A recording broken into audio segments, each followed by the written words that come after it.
በአማራ ክልል በምስራቅ ጎጃም ዞን የደብረ ኤልያስ ወረዳ አርሶ አደሮች በአረንጓዴ አሻራ መርሃ ግብር የተከሏቸው አትክልትና ፍራፍሬ ተክሎች የምግብ ዋስትናቸውን ከማረጋገጥ ባለፈ ኢኮኖሚ ተጠቃሚ እያደረጋቸው ነው።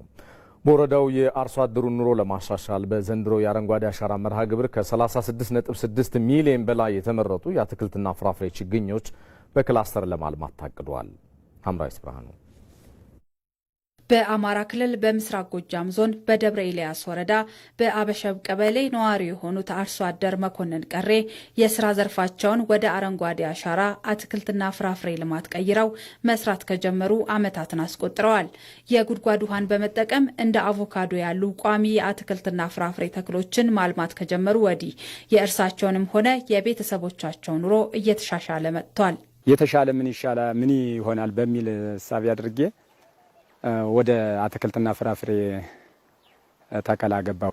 ፍሬውም ያው በቃ የተሻለ በጣም የሚል ኑሮን የሚቀይር በጣም ጠቃሚ ነው። ከደረሰ ጀምሮ በቃ በደንብ አድርጌ ቤተሰቦችን እያስተማርሁ ነው። ቤተሰብ በደንብ እየመራሁ ነው። ልብስም አስተዋጽኦ ያለን የቤት ግብዓትን በደንብ እያሟላሁ ነው እና በጣም ጠቃሚ ነው። በጣም ለዋጭ ነው።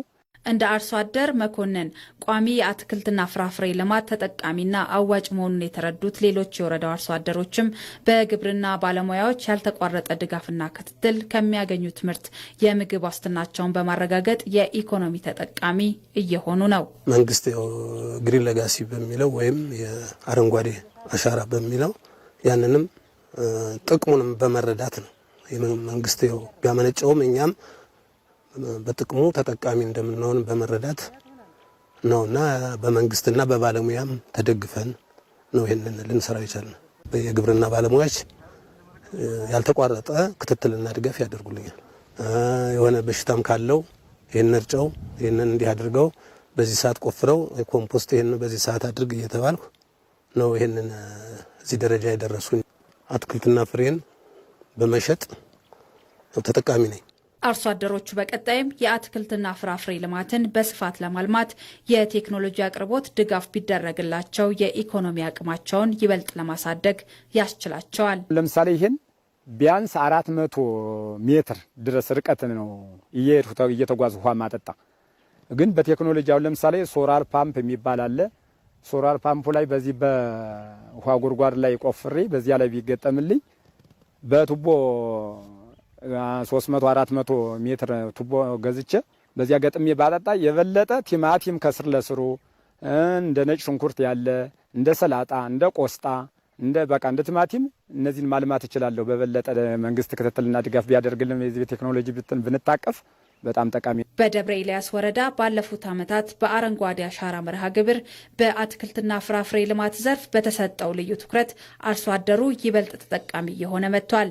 እየለሙ የሚገኙት የአትክልትና ፍራፍሬ ምርቶች ለህብረተሰቡ የተመጣጠነ ምግብ ከማስገኘታቸውም በላይ ወደ ውጭ በመላክ የውጭ ምንዛሬ ማግኘት እንዲችሉ ስራዎች እየተሰሩ ናቸው። የምንተክላቸው አረንጓዴ አሻራ የምናሳርፍባቸው እጽዋቶች ወደሚበሉ እና በከፍተኛ ደረጃ ዶላር ወደሚያስገኙ ምርቶች እየተቀየረ ነው ያለው።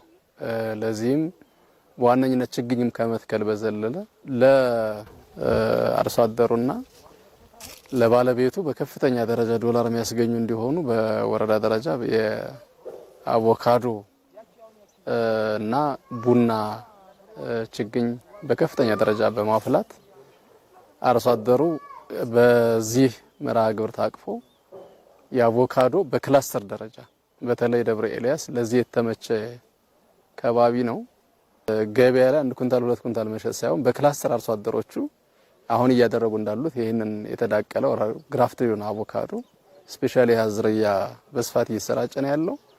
በዚህ 2 እና 3 አመት ከደብረ ኤልያስ ኤክስፖርት ቢደረግ የአቮካዶ ምርት እንዲኖር አድርገን ነው እየሰራን ያለነው። በአማራ ክልል በምስራቅ ጎጃም ዞን በደብረ ኤልያስ ወረዳ ባለፉት ዓመታት በተሰራው የአረንጓዴ አሻራ መርሃ ግብር 495 ሄክታር መሬት በአትክልትና ፍራፍሬ ተክል የተሸፈነና ዘንድሮም ከ6.6 ሚሊዮን በላይ የተመረጡ የአትክልትና ፍራፍሬ ችግኞችን በክላስተር ለማልማት ታቅዷል።